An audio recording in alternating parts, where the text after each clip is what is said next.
Google ये शब्द तो जैसे मानिए ज़िंदगी का एक हिस्सा हो गया है, जिसने बहुत सारी लाइब्रेरी की जगह ले ली।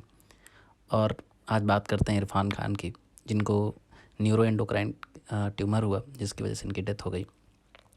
तो उन्होंने एक ट्वीट किया था, मतलब बिफ़ोर हिज डेथ, कि अगर ये जो मुझे बीमारी है न्यूरो एंडोक्राइन ट्यूमर, इसके बारे में, ये न्यूरॉन बीमारी नहीं है, कोई दिमाग की बीमारी नहीं है। आप चाहें तो गूगल कर लीजिए, इसके बारे में कुछ जानने को मिलेगा।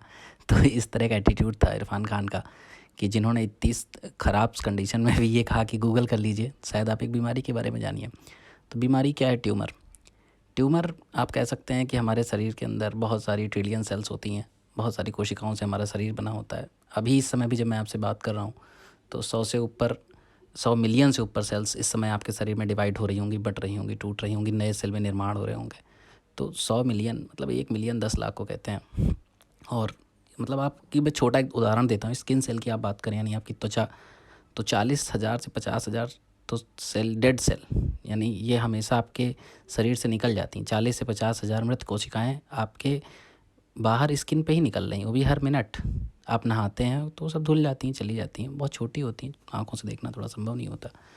तो जब यही सेल डिवीज़न जो हमारे शरीर में होता है, कभी कभी वो बहुत अनियंत्रित हो जाता है। जिस तरह आप गाड़ी चलाते हैं और वो अचानक आपसे डिसबैलेंस हो जाए, बस वो अनियंत्रित दूसरी दिशा में घूम जाए आपकी गाड़ी, उसी तरह सेल डिवीज़न भी कभी कभी घूम जाता है। हालांकि इसकी संभावना बहुत कम होती है, बहुत रेयर होती है, लेकिन जब ये हो जाता है तो ये ट्यूमर का फॉर्म ले लेता है। और ट्यूमर जब और विकसित हो जाता है और बड़ा हो जाता है तो वो अपने आप में कैंसर बन जाता है।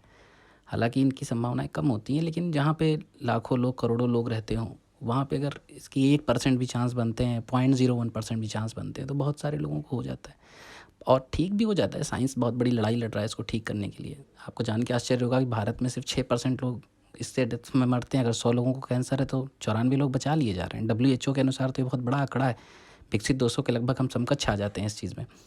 और आगे अगर हम देखें तो जैसे बहुत सारे ट्यूमर और कैंसर ये बाकी जीव जंतुओं में भी होते हैं, सिर्फ मनुष्यों में भी नहीं होते। तो इसके बारे में आगे साइंस काम कर रहा है। 1300 लोगों की मौत रोज़ होती है सिर्फ कैंसर की वजह से। तो एक पेंडेमिक है, आप कह सकते हैं। अगर ध्यान से सोचें तो बहुत बड़ा आंकड़ा है 1300 लोगों का। और आखिर में चलते चलते बात इरफान की फिर से, कि एक बहुत बड़ा उदाहरण इन्होंने दिया। 200 रुपये इनके पास एक बार नहीं हुआ करते थे, तो उनका इस टॉप पे क्रिकेट कैरियर टूट गया था। बाद में उन्होंने एक्टिंग में